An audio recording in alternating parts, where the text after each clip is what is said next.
আজই ডাউনলোড করুন আর এনজয় করুন আপনার পছন্দের শো। এ নাও কেকটা ধরো তো, এদিকে এসো। আরে কি করবো বলবে তো? খাইয়ে দাও।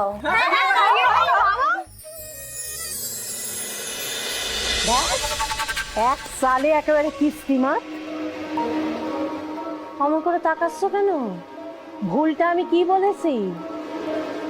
দাদা, তোমার মেয়ে কিন্তু তোমার মাথার উপর দিয়ে যাচ্ছে, এবার ওরে সামাল দাও, নইলে ওই ট্রাস্টি ইলেকশনে তুমি কিছুতেই জিততে পারবে না, এ কথা আমি বলে দিলাম।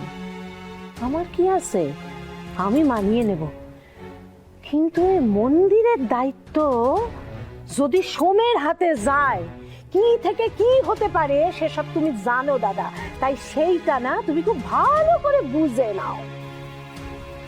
যাবে না, কিচ্ছু যাবে না। তাহলে মন্দির কমিটি মনোনয়নপত্র একজনকে একটাই দেয়, আর সেই মনোনয়নপত্র যদি কোনো কারণে হারিয়ে যায় বা নষ্ট হয়ে যায়, তার মানে মা ভুবনেশ্বরী চান না সে প্রার্থী হয়ে দাঁড়াবে।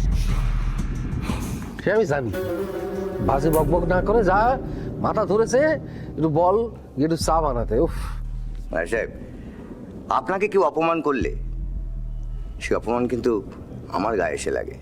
ওরা আর যাই করুক না কেন, কিন্তু ওই যে বাইরে পড়ে থাকা মালগুলো আপনাকে ঘরে ঢোকাতে হলো, ওটা আমি মেনে নিতে পারিনি। দেখুন, আমি একটা নুন খেয়েছি, তাই জনখারামের রক্ত আমার শরীরে নেই।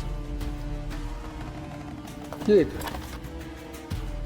আরে এটা তো সময় মনোনয়ন পত্র। হ্যাঁ, তুই পেলি কোথেকে? ওই সোমেন ঘরেই ছিল, হঠাৎ চোখ পড়ে যায়। তাই মন্দির ইলেকশনে আর যে দাঁড়াক না কেন, ভুবন করে কিন্তু সোম দাঁড়াতে পারছে না।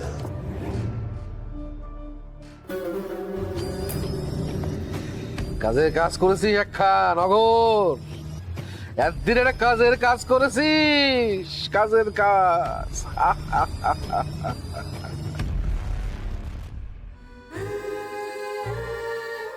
বৌদি আর কতক্ষণ লাগবে? খিদেতে পেটে চুঁচু করছে। আরে এই তো হয়ে গেছে, একটু ঠান্ডা হোক নাহলে জমবে না, বুঝলে?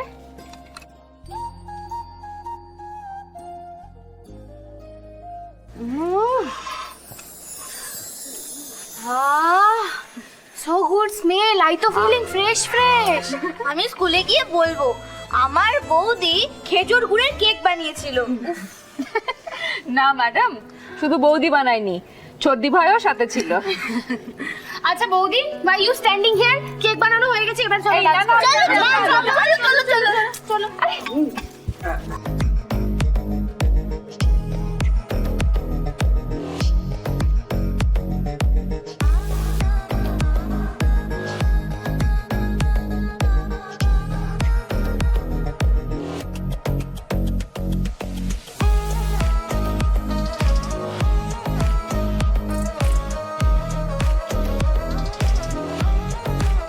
আচ্ছা ঠিক আছে, ঠিক আছে, হয়েছে হয়েছে।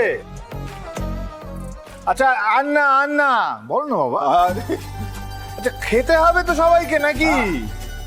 না দাদা মনে আর একটু থাকি আমরা। না বাবা, অনেক হয়ে গেছে, অনেক নাচা গান্না হয়েছে। এবার একটু খাবার খেতে হবে। সবাই আমরা সেই সকাল থেকে না খেয়ে আছি। কাল থেকে কাল থেকে না খেয়ে আছি। খাবো না সবাই মিলে?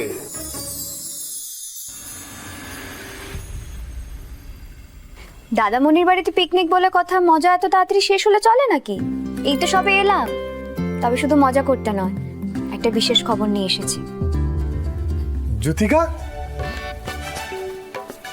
তুমি এখানে? কেন আসতে পারি না বুঝি? আরে না, এ কি কথা, নিশ্চয়ই পারো। আদিত্য কোথায়? উনি আসলে একটা কাজে ব্যস্ত হয়ে পড়েছেন। আমাদের কাল বা পরশু একসাথেই আসার কথা ছিল, সপরিবারে নিমন্ত্রণ করতাম। বাড়িতে মা রঙ্কিনী দেবীর পুজো, মা ভুবনেশ্বরীর আশীর্বাদ যে পেয়েছে, সে মায়ের রঙ্কিনীর পুজোতে আসতে পারবে না, তা হয় নাকি? কিন্তু আজ সকালে শুনলাম কেউ নাকি তোমাদের বাড়ি দখল করেছে জোর করে, তাই ওনার অপেক্ষা না করে বেরিয়ে পড়লাম। ভাবলাম পাশে থাকাটা খুব দরকার। হ্যাঁ ঠিকই শুনেছো আসলে। তবে এখন মাথার উপর থেকে বিপদের ছায়া কেটে গেছে। আমার স্ত্রী পারু, ওর বুদ্ধিতেই বলতে পারো আমরা বেঁচে গেছি। ওই যে আমার স্ত্রী। নমস্কার, আপনার সাথে আমার আলাপ নেই। আগেরবার যখন ভুবনপুরে এসেছিলাম আপনি ছিলেন না। হ্যাঁ, আসলে আমি অনেকদিন ভুবনপুরের বাইরে ছিলাম, ডাক্তারি পড়তে গেছিলাম। এসো না, তুমি সবার সাথে আলাপ করিয়ে দিই। কাকামণি কেমন আছেন? ঠিক আছে ভালো আছি, তুমি ভালো আছো? হ্যাঁ ভালো আছি। তাহলে ওই কথাই রইলো, বাড়ির সবাই মিলে রঙ্কিনী মায়ের পুজোতে কিন্তু আসা চাই। মায়ের পুজো আর না বলি কি করে, কিন্তু কি বলো তো, প্রচন্ড ঠান্ডা পড়েছে আর এতটা রাস্তা, তার উপর আবার পুরুলিয়ার ঠান্ডা, বাপ রে বাপ। আপনার বাড়ি পুরুলিয়ায় বুঝি? হ্যাঁ, তুলিন গ্রামে। হ্যাঁ, আর তোমরা জানো মা রঙ্কিনী দেবী উনি হলেন মা কালীর আরেক রূপ, রুদ্র রূপ। আদিবাসীরা পুজো করে থাকেন, আদিবাসী অঞ্চলে ওনাদের পূজিত হয়। বিশেষ করে যারা গভীর রাতে জঙ্গলে চলাফেরা করেন তাদের জন্য। তারা যখনই মনে করেন যে কোনো অদৃশ্য শত্রু আসতে পারে বা অদৃশ্য কেউ শয়তান আসতে পারে, সেক্ষেত্রে তখন তারা মায়ের আশ্রিত হন। সে বহুকাল আগের কথা। যুথিকার যিনি শ্বশুরমশাই, তিনি ওই সুবর্ণরেখা নদীতে মা রঙ্কিনী দেবীর মূর্তি পান। তাকে ওখান থেকে এনে নিজেদের বাড়িতে প্রতিষ্ঠা করেন। বাড়ির অন্দরমহলেই সেখানে প্রতিষ্ঠা হয় এবং বাড়ির সবাই, বাড়ির যারা সদস্য তারাই সমস্ত পুজো করে। বাইরের কারোর পুজো করার অধিকার সেখানে নেই। হ্যাঁ, সে বাবা যত বড়ই কেউ হোক না কেন। কিন্তু দাদামণি, তোমাদের সকলের কিন্তু আসা চাই রঙ্কিনী মায়ের পুজোতে, ওই কথাই রইলো। হ্যাঁ, সবাই মিলে যাও। Arey, you don't worry. We all go together. But one thing you tell me, what menu you give in Ronkini Mayer's pujo, hai? Mane, what bhog you give? এই চুপ কর তো, ও না মাঝে মধ্যে একটু ইংরেজিতে কথা বলে ফেলে। এই তুই থাম তো, আমাকে জানতে দে। এই you say তো what bhog you give? থামো তো, আগে আমরা সবাই কেকটা খাই। এই জ্যোতি, এসো তো। আমাদের ভুবনপুরের সব মেয়েরা মিলে না আজকে খেজুর গুড়ের কেক বানিয়েছে। ওরে বাবা, খেজুর গুড়ের কেক, এ তো আগে কখনো খাইনি। আরে হ্যাঁ, আমাদের ভুবনপুরের মেয়েদের একটা কোঅপারেটিভ আছে, যেখানে আমরা ওই নানান রকম খাবার বানিয়ে না টাউনে গিয়ে বিক্রি করি। সবাই আসলে নিজের পায়ে দাঁড়ানোর চেষ্টা করছে। এই রানী, কেকটা নিয়ে এসো না। যা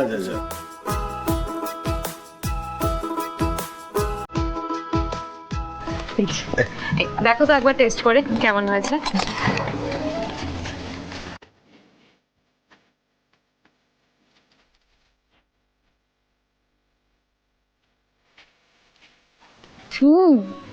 ভালো আছে? বেশ ভালো ব্যাপার তো। পারু, আদিত্যর জন্য কিন্তু কেক দিও। হ্যাঁ, না, দেবো না, পুরো কেকটা আমি একা খেয়ে নেব। অসহ্য। তুমি চিন্তা করো না দাদামণি, আমি এমনিতেও এই কেক ওনার জন্য নিয়ে যাব, নিজের হাতে করে খাইয়ে দেব। তার আগে এ নাও, কেকটা ধরো তো, এদিকে এসো। আরে কি করবো বলবে তো। খাইয়ে দাও।